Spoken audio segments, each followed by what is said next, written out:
여러분 안녕하세요. 미미성 TV에 오신 것을 환영합니다. 우리 저번 시리즈에 이어서 가장 중요한 그 예수님의 목적인 피의 계약에 대해서 계속하기로 하겠습니다. 염키퍼 1년에 한 번 있는 소중한 하나님의 약속, 그리고 하나님의 성취, 그리고 우리 주님께서 그 염키퍼 속죄를 통하여서 무엇을 하셨는지를 우리가 두 번에 걸쳐서 잠깐 살펴봤습니다. 오늘은 계속해서 이 성취의 중요성과 어떻게 성취되었으며 그것에 대해서 앞으로 이제는 몇 번에 걸쳐서 더 여러분과 말씀을 나누고자 합니다. 계속 말씀드리는 목적은 하나님의 말씀을 좀 더 정확하게 이해하면서 우리가 갖고 있는 하나님 말씀에 대한 오해, 그것을 풀고 하나님을 더 잘 믿을 수 있으며 확실하게 신뢰할 수 있으며 왜 하나님의 구원이 확실하며 어떤 과정을 통해서 이루어졌는가를 항상 이렇게 습관적으로 믿는 것이 아니라 좀 더 공부하고자 하는데 목적이 있습니다. 물론 하나님의 말씀을 공부한다는 데는 좀 어폐가 있죠. 하지만 우리 주님께서 성령님을 보내주셨을 적에는 우리가 하나님 말씀을 생각나게 해주시고 주님께서 우리에게 앞으로 할 일을 알려주신다고 말씀되어 있습니다. 근데 우리 주님께서 이미 이 성경을 통해서 많은 일을 알려주셨죠. 구약을 통해서 어떤 일을 하실지 알려주시고 또 성취를 하셨습니다. 그리고 또 앞으로 어떤 일이 일어날 것을 우리 주님께서 미리 알려주셨기 때문에 사실은요, 우리가 말하는 예언은요, prophecy of Jesus Christ. 하나님께서, 예수님께서 말씀하신 말씀이 바로 prophecy, 예언이죠. 그래서 이제 예수님은 예언을 창세기 1장부터 말씀하셔서 계속해서 성취해 나가고 계십니다. 근데 결론적으로 한 가지만 사실은 그 광범위하게 본다면 다 성취가 되는데 한 가지만 성취가 안 됐어요. 물론 부분적으로 더 성취되어야 할 것이 많지만 큰 그림에서 볼 때는 무엇만 성취가 안 되냐면요. 일곱째 날만 성취가 안 됐습니다. 이제 우리가 안식일을 이제 지킨다고 그러죠. 그래서 안식일은 일곱째 날인 것입니다. 근데 일곱째 날에 대해서 제가 살짝 여러분에게 말씀을 드렸지만 일곱째 날이라고 뭘 말씀드렸죠? 이건 안식이다. 근데 하나님은 안식이 필요 없으신 분이시죠. 그러니까 안식이라는 것은 무엇이냐면 하나님과 하나님을 반대하는 세력 사이에 전쟁이 있었다. 그 전쟁의 끝 위에 뭐가 있어요? 이젠 더 이상 할 일이 없고 일이 끝났다. 즉 평화죠. 이럴 때 오는 것을 무엇이라고 합니까? rest, 안식, 쉬신 거죠. 즉 하나님께서 이 지구에서 땅에서 일어날 일을 우리 주님께서 개입하셔서 성취하시고 마무리하시고 안식하신 게 일곱째 날인 것입니다. 그래서 우리는 아직까지 여섯째 날에 살고 있다는 것을 생각해 보실 필요가 있어요. 그렇게 생각하실 때 어떤 느낌을 받으시냐면 이미 영혼 가운데서 일곱째 날이 완성되었죠. 그렇죠? 그러고 나서 우리는 여섯째 날을 하나님의 기획대로 살아가고 있는데 이 모든 일은 하나님 말씀에 의하면 사실은 이미 성취된 것입니다. 그래서 성취된 그 시나리오를 지금 현재 전개, 말씀이 육신이 되듯이 영적인 것, 하나님의 기획이 이제는 전개되어 나가면서 완성이 되고 그것이 완성될 그 순간에 이제는 하나님의 영원한 나라가 들어가는 것이죠. 그래서 하나님은 사실은 그 영세전에 모든 것을 준비하셨습니다. 그래서 우리가 흔히 쓰는 말로 우리 계시록에 나오죠. 13장에 어떻게 나옵니까? 창세전에 죽임을 받은 바 되사 예수님께서 그러니까 미리 준비하셨다는 얘기죠. 그러면 창세전에 죽임을 받은다 됐다는 것은 무슨 뜻입니까? 예수 그리스도께서 세상에 오셔서 죽음을 당할 이유가 이미 창세전에 알고 있었다는 얘기죠. 그래서 하나님은 전지전능 무소부재라는 것을 아는 가정하에서 우리 하나님께서 창세기 1장 1절에 in the beginning 태초에 하나님이 천지를 창조하시기 이전에 이미 알고 계셨다. 그리고 천지를 창조하기 이전에 주님은 이 세상을 구원하실 뿐만 아니라 우리 주님께서 제가 항상 말씀드린 디코이 예수님께서 하나님이 사람이 돼서 오셔서 창세전에 죽은 바대로 죽음을 받기 위해서는요. 우리 주님께서는 어떤 구실이 필요하십니다. 그래서 하나님께서 사람으로 나타나시기 위해서 아담을 세우시고 아담의 실패할 걸 아시고 아담을 통해서 아담은 하나님의 형상으로 지음을 받았지만 예수님은 누구의 형상으로 오셨죠? 사람의 형상으로 오셨어요. 인자로 오셨어요. 그래서 예수님은 인자됨을 인하여서 심판권을 갖고 계십니다. 그래서 예수님은 이 마지막 때 심판을 하실 때 이제 어린 양이 아닌 뭘로 심판하시죠? Lion of Judah. 유대의 사자로 심판하십니다. 유대의 사자 앞에 쓸 자는 아무도 없죠. 하지만 그때 그의 권리가 무엇입니까? 그것은요, 십자가에서 인자로 죽으시기 때문에 뭐가 됩니까? 이제는 우리에게 구원을 완성하셔서 우리에게 상속해 주시고, 상속이라는 단어를 썼습니다. 매우 중요한 단어죠. 그 상속을 우리한테 무엇을 구원을 완성해서 우리에게 넘겨주시고, 구원을 해주심으로 말미암아 우리의 신분을 다시 재확보해 주시고, 그리고 본인은 어떻게 하셨습니까? 이제 사람을 속여서 이 지구 땅에서 역적을 일으킨 마귀를 심판하시고 이 모든 피조물에 대한 심판권을 인자 되신 예수님께서 가지시게 되었습니다. 그래서 이미 그는 인자로서 하늘 보좌 옆에 앉으셨죠. 근데 하나님은 어떤 분이십니까? 이제는 영이신 분이죠. 근데 그분은 이미 이 세상에 오셔서 지구를 재정리할 것을 계획하시고 창세전에 이미 죽임을 받으셨어요. 합법적으로, 문서상으로. 하지만 실질적으로는 일어나지 않았죠. 그래서 많은 분들이 주님이 2번 죽었느냐? 그렇지 않습니다. 한 번 육신으로. 왜냐하면 영은 죽을 수가 없죠. 그러니까 예수님은 영이셨는데 영으로 죽은 것이 아니라 이미 죽기로 작정되어서 합법적으로 이제 죽었어요. 이삭이 죽었듯이 합법적으로 죽었는데 이미 영으로 다시 살아나셨습니다. 그 하나님이 갖고 있는 시나리오를 물질적으로 manifest. 그래서 예수님께서 하신 일, 계획하신 일이 manifest 하는 것을 우리가 목격하는 것이 구약이고 또 신약인 것입니다. 그래서 우리가 이 육적인 세계, 3차 오신 세계에서 살고 있기 때문에 사실은 이해하기 어려울 때가 굉장히 많습니다. 근데 물론 좋은 표현인지 아닌지는 모르지만 여러분 종자씨를 하나 심었어요. 그러면 알갱이와 보이지 않습니까? 그리고 남자와 여자가 결혼을 했습니다. 그러면 정자와 남자가 합쳤어요. 그때 분자가 딱 뭐죠? 세포가 단세포입니다. 근데 9개월이 지나면요, 완벽하게 아이가 태어나서 방실방실 웃으면서 동양인에게는 까만 머리와 빛나는 눈동자를 갖고 엄마 아빠를 즐겁게 해줍니다. 그래서 우리가 보는 것은요, 실제로 우리가 정자 남자가 언제 합쳐졌는지, 어떻게 합쳐졌는지 우리는 알 수가 없죠. 그렇잖아요? 수많은 정자 중에서 어느 정자가 합쳐졌는지 알 수가 없습니다. 하지만 그 단세포가 완성되었을 때 어떤 일이 나죠? 9개월 후에는 beautiful, 정말 너무나 완벽하고 아름다운 아이가 출생하게 됩니다. 생명이. 즉 뭡니까? 보이지 않는 것들이 보이게 나타나는 것이죠. 그래서 모든 것은 보이는 것은 무엇으로 만들어졌습니까? 보이지 않는 것으로 만들어졌습니다. 그래서 우리는 사실 현 주소가 물질적에 살고 있지만은 우리의 영적으로부터 왔다는 것을 살짝 눈치챌 수가 있습니다. 예수님께서 오신 것도 마찬가지죠. 예수님께서는 영원 전에 이미 어떻게 하셨어요? 그 천사장 루시엘이 루시퍼가 돼서 반역할 걸 아시고 루시퍼를 유인작전하기 위해서 아담을 보내셨죠. 그래서 아담이 실패할 걸 아시고 미리 무엇을 준비하셨습니까?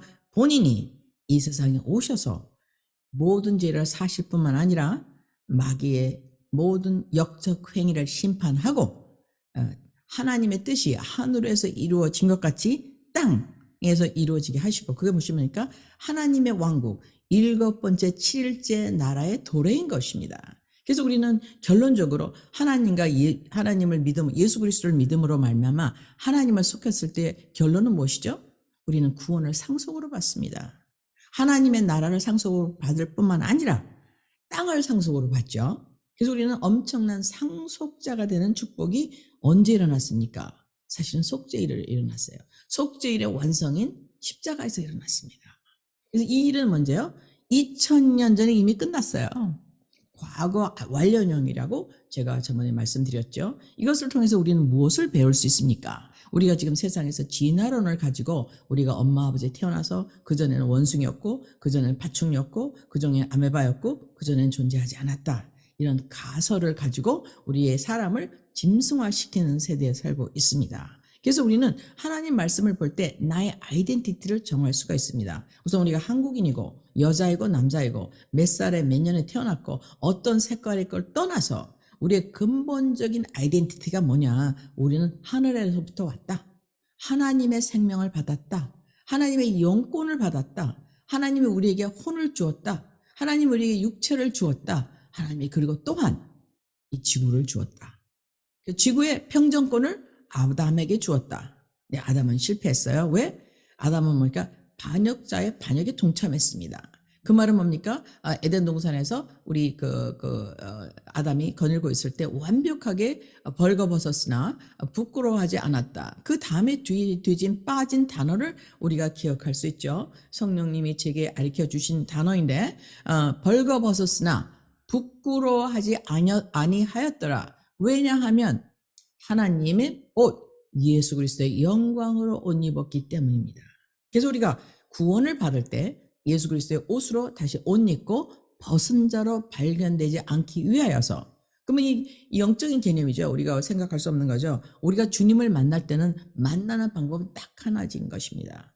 우리는 구원의 상속을 받기 위해서는 예수 그리스도를 옷 입지 않으면 만날 수가 없어요. 영광이 아니면 만날 수가 없어요. 빛이 아니면 만날 수가 없어요.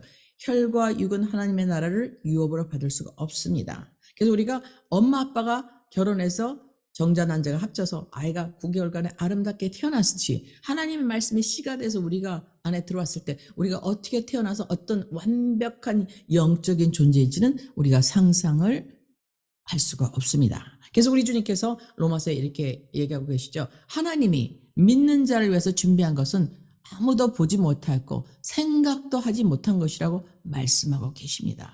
그래서 계속 말씀드린 대로 우리가 하나님께서 이 지구에 오셔서 우리를 대신하여서 어린 양이 되어주시고 그 창세전서부터 죽임을 받은 바 돼서 준비를 하셨다고 그랬죠. 그래서 사탄, 즉 우리가 말하는 루시퍼의 반역은 이미 주님께서 전지전능하시기 때문에 알고 계셨습니다.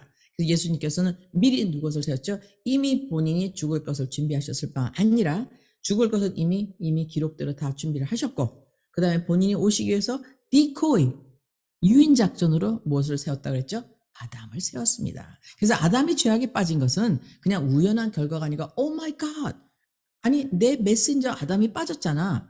내 메신저가 죄를 졌잖아. 내가 너무 화가 났어. 이런 거는 아닙니다. 예수님께서는 이 지구에 오셔서 하늘에서 반역한 천사가 땅에 떨어졌을 것을 아시고, 그가 반역할 걸 아셔서 계속 사람을 속이고 하나님을 반역하는 킹덤을 바다에서 만들어내서 끝까지 반역하다 심판에 받을 때까지 현장범으로 체포하실 것을 아시고 우리 주님께서 누구를 보내셨어요? 첫 번째 아담을 보내신 것입니다. 그래서 아담은 사실은 예수님이 들어오는 길을 만들어줬어요. 그래서 성경에 보면 이렇게 나오죠. 예수님은 아담은 오실 자의 표상이라, 샘플이라는 뜻이지 않습니까? 그래서 우리는요, 아담이 에덴 동산에서 그 선악과를 안 먹었다면 이런 일이 없을 텐데 라는 얘기를 많이 하죠. 근데 그는 선악과를 먹는 게 하나님의 계획이고 뜻이었어요. 좀 아이러니한 말이지만은 사실입니다. 선악과를 먹으로 말미암아 죄악에 빠져서 주님께서 대신 어린 양으로 오셔서 우리한테 가죽옷, 본인이 직접 우리의 어린 양의 가죽옷이 되어서 영광의 옷을 입혀주심으로 말미암아 우리가 우리의 선택, 우리의 의는 구원받을 수가 없고 하나님이 주시는 구원의 선물을 상속으로 받아야 된다는 것, 즉 하나님의 사랑에 의한 것이라는 것, 우리가 실패했음에도 불구하고 하나님께 오셔서 우리를 대신해서 죽어주시고 구원의 선물을 마련해 줘서 우리를 구원의 상속자로 삼으시고 말미암아 우리가 한 일이 없이 하나님의 나라, 즉 하늘과 땅을 우리가 영존하는 유업으로 받아서 영원히 왕노릇 하른다는 것이 바로 성경인 것입니다. 그래서 성경은요, 술을 먹지 마라, 담배를 펴라 이러는 아주 1차적인 그런 좋은 행위를 하는 책이 아니고요. 우리의 생명이 육체의 생명, 우리가 엄마 아버지가 우리를 사랑하고 우리를 태어났지만 엄마 아버지를 통해서 엄마 아버지는 우리를 구원할 수가 없어요. 엄마 아버지는 역시 나처럼 죄인인 것입니다. 왜? 아담의 피를 갖고 태어났기 때문에. 우리는 그래서 이 인생은 무엇을 하는 것입니까? 예수님이 우리의 속죄제가 되었다는 것을 선택하는 기간인 것입니다. 선택한 후에 뭐를 되죠? 우리의 아이덴티티가, 정체성이 하나님의 아들이다. 그리고 하나님의 상속자다. 구원을 상속으로 받을 뿐만 아니라 이 모든 주님의 피조세기를 상속으로 받아서 영원히 왕노릇하기 때문에 이 세상에서 살 동안 그 약속의 말씀을 믿음으로 말미암아 그 믿음에서 생기는 그 용기와 courage와 그 모든 주님의 우리에게 주시는 영성과 지성을 가지고 우리가 이 세상에서 승리의 삶을 이끌어내므로 말미암아 많은 사람을 우리 주님께서 사람의 아들들을 영광으로 인도하실 때처럼 사람들을 우리 주님께 중매하는 것이 우리의 역할인 것입니다. 그렇기 때문에 우리가 기쁘게 우리 인생을 손해볼 수 있고 또 좀 더 포기할 수 있고 우리 주님께서 주신 우리 가족들에게 봉사하며 헌신할 수 있는 것입니다. 그렇지 않다면 우리의 봉사와 헌신은 참 헛것이 될 수가 있어요. 여러분 한국 드라마에서 많이 보시지만 얼마나 많은 배신과 얼마나 많은 속임수, 특히 저는 본 적은 없지만 오징어 게임이라든지 기생충 이런 얘기를 들었어요. 이거는 정말 너무나 사악한 일이죠. 사악할 정도가 떠나서 인간 윤리를 넘어선 아주 악한 일이죠. 사람을 돈 때문에 이렇게 계속해서 죽인다거나 그리고 이유 없이 자기의 취미를 해서 죽인다는 건 사람을 짐승, 이제 고기로 취급하는 것입니다.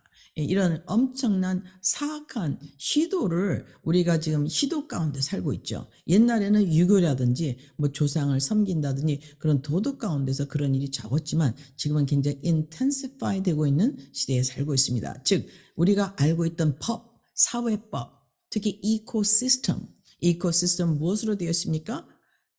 암과 수로 되어 있죠. 생선도 그렇고 꽃도 그렇고 그 다음에 나무도 그렇고 그 다음에 그 가축도 그렇고 새도 그렇고 성이 2개 이상은 없습니다. 그래서 암수가 되어서 하모니를 이루어서 reproduction 다음 세대를 만들어내고 또 어떤 것들은 멸치는 다른 그 큰 생선의 밥이 되고 그래서 이코시스템을 만들어서 밸런스를 만들어 나가서 food supply를 만들어냅니다. 또한 어떤 일이 있습니까? 나무들은 뭐를 하죠? 나무들의 식량은 무엇입니까? 땅에서 빨아내는 질소와 같은 그 비료 이상으로 무엇이 필요합니까? 그들은 광합성 작용을 하기 위해서 산소가 필요한 게 아니라 탄소가 필요해요. 그래서 우리 CO2를 그들이 먹고 태양과 같이 빛으로 소화를 해서 무엇을 뿜어냅니까? 우리에게 산소를 주는 것입니다. 그래서 우리가 지금 현재 기후변화, 탄소권 이런 얘기는 사실은 비성서적인 것을 우리가 살짝 눈치챌 수 있어야 되는 것입니다. 그럼 거기에 비해서 우리가 솔루션을 제공할 수 있어야 되겠죠. 그래서 예수 그리스도를 믿는 자들은 솔루션 프로바이더예요. 사실은 한국에 어떤 문제가 있다. 그것은요 사실은 우리 기독교인이 많이 영적인 지식이 약해져 있는 것입니다. 그래서 우리 주님께서 우리한테 오실 때 새로운 언약을 주셔서 이렇게 오셔서 이 많은 일을 성취하시는데 오늘 잠깐만 아벨의 제사에서 보고 또 다음 계속하기로 하겠습니다. 그래서 오늘 제가 읽어드리고 싶은 말씀은 주로 히브리서하고 요한복음인데 우리 주님께서 하신 일이 얼마나 위대하신지를 우리가 잠깐 성서의 역사적으로 봄으로 말미암아 하나님이 하신 일을 확인하기로 하겠습니다. 우선 히브리서 우리가 그 12장에 보시면 새 언약의 중재자이신 예수님과 아벨의 피보다 더 나은 것을 말하는 피, 곧 뿌리는 피, 예수 그리스도의 피에 다다랐느니라 라고 돼 있어요. 거기 보면 새 언약이 있죠. 그래서 우리 주님은 새 언약의 중보자다. 중보자라는 건 뭡니까? 둘 사이에 꼈다는 거죠. 그럼 둘은 뭐죠? 하나님과 사람이 원수됐잖아요. 왜? 사람이 하나님을 반역해서 하나님의 원수하고 짝짝꿍이 되어버렸지 않습니까? 그래서 원수가 됐어요. 그래서 어둠의 자식이 됐어요. 하나님을 반역하는 자식이 됐어요. 그래서 죄의 근본은 무엇입니까? 사실은요, 하나님을 반역한 것. 즉 뭡니까? 하나님의 권리를 침범한 것. 로마서에 보면 trespass라고 하죠. 그래서 죄에는 3가지가 있어요. trespass. 2번째는 종교. 3번째는 뭔가 자범죄인 것입니다. 자범죄는 우리가 계속 회개하면 돼요. 근데 첫 번째하고 2번째는 용서를 못 받아요. 3번째 죄는 용서를 받습니다. 그래서 보면 히브리서 용서를 못 받는 죄가 있어요. 그건 첫 번째하고 2번째입니다. 왜냐하면 반역죄는 왜? 마귀가 하나님의 권한에 트레스패스 도전죄이기 때문에 그 용서가 없어요. 그래서 거기를 하나님을 안 믿는 반역죄 하는 사람은요 더 이상 효과가 없습니다. 근데 거기서 나올 수 있는 유일한 방법을 우리 주님께서 주셨죠. 그러면 예수 그리스도의 보혈의 피죠. 그래서 예수의 보혈로 말미암아 우리가 구원을 받는 새 언약을 믿지 않는 것은 너무나 치명적인 일인 것입니다. 성경이 만약에 사실이라면, 성경의 사실이야 물론 소용이 없죠. 우리가 하고 싶은 대로 살다가 죽으면 그만입니다. 하지만 성경이 사실이라면, 그래서 저번 주는 성경의 사실성에 대해서 몇 가지를 말씀드렸는데, 특히 우리 역사에 대해서 말씀을 드렸어요. 바빌론 엠파이어, 그 다음에 이제 우리 그 페르시안 엠파이어, 그리스 엠파이어, 로만 엠파이어, 그 역사에 대해서 말씀을 드렸습니다. 살짝 공부를 하실 게 워낙 많으시니까 재미있게 공부하실 수 있으리라고 이제 맛배기만 보여드렸는데, 우리 주님께서 새 언약의 중보자, 중재자, 예수님께서 하나님과 사람을 화목하는 걸 중재하셨어요. 그 새 언약이 뭐냐면 자기 자신을 드리겠다 이건 겁니다. 아벨의 피는 뭡니까? 종기에 의해서 쓰러진 피예요. 하나님을 배반했어요. 그럼 하나님이 방식을 줬습니까? 그게 뭡니까? 가죽옷을 입히시고 하나님의 앞에 가는 생명으로 가는 길을 화엄검으로 막으신 일, 그래서 생명길을 막으신 일, 거기에 오직 가는 유일한 길이 무엇입니까? 가죽옷. 그 짐승이 나를 대신해서 피를 흘리고, 그것은 내가 나를 커버링을 해야 돼요. 우리는 벗은 자로 발견되면 안 됩니다. 하나님의 영광으로 다시 덧입어야 돼요. 보혈을 우리를 감싸 버려야 됩니다. 보혈은 뭡니까? justify를 우리를 의롭게 하고, 그 다음에 우리는 영화롭게 되어야 됩니다. 그것이 바로 예수님 그리스도를 옷 입는 거죠. 그래서 예수님은 우리를 선택하시고 justify 의롭게 하시고 우리를 또 영화롭게 하셨습니다. 그래서 이제 옷의 기능이 몇 가지가 있죠. 하나는 보호하고 우리를 또 멋있게 보이는 거죠. 신분입니다. 그래서 우리의 신분은 뭡니까? 예수 그리스도라는 옷이에요. 여기 없으면 하나님 앞에 쓸 수가 없게 됩니다. 그래서 다시 여기 읽어보시면 중보자, 중재자 예수님께서 아벨의 피보다 더 나은 것들을, 그러니까 아벨의 피 뭐냐면 종교에 의해서 넘어진 것이에요. 그죠? 그게 뭐냐? 구약이죠. 그렇잖아요? 근데 이제는 뭡니까? 이제는 피 뿌리는, 너무나 완벽한 피가 완성이 되어서 이제는 뿌려주는 거예요. 하나님을 만날 수 있도록 우리를 정결케 하는 피 뿌림의 셈, 그것을 우리 주님께서 히브리서에 약속하고 계십니다. 히브리서는 왜 중요합니까? 히브리서는 우리 주님께서 아브라함의 거룩한 씨를 택하시고, 우리 주님께서 그에게 성령을 주셔서 아브라함이라고 부르시고, 아브라함을 그에게 거룩한 씨 이삭을 택하시고, 이삭을 통해서 우리 주님께서 하나님의 아들로 Son of Man, 이거는 하나님이 오신 게 아닙니다. Son of God, 비가튼이 Son of Man으로 오신 거예요. 그래서 오늘은 비가튼에 대해서 설명할 시간이 조금 없겠지만, 즉 하나님의 독생자, 이래서 우리가 알아야 됩니다. 비가튼이 도대체 무슨 뜻인가? 영어로 보면 The only begotten Son of God, 에서 우리가 공부를 해야 될 필요가 있죠. 그렇지만 우리 영혼을 놓고 지금 영원, 우리의 영혼과 우리의 영혼을 놓고 얘기하는 거기 때문에 굉장히 심각한 일입니다. 그래서 우리께서 아벨의 피에서 말씀하셨기 때문에 잠깐 아벨의 피에서 공부하고, 이제 오늘은 여기서 마치고, 다음 주에는 우리가 뭡니까? 우리 주님의 그 only begotten son에 대해서 공부를 하기로 하겠습니다. 그러면 아벨의 피가 창세기에 나옵니다. 그럼 아벨은 어떤 사람이냐 하면은 가인과 아벨을 우리 주님께서 만들으실 때 첫 번째 아들이 이제 우리 가인이고, 두 번째 아들이 아벨이었어요. 근데 우리 주님께서 이렇게 말씀하십니다. 너무 충격적인 예요. 그때는 강간도 없고 간음도 없고 도둑질도 없습니다. No sin. 훔칠 것도 없어요. 다 자기 거예요.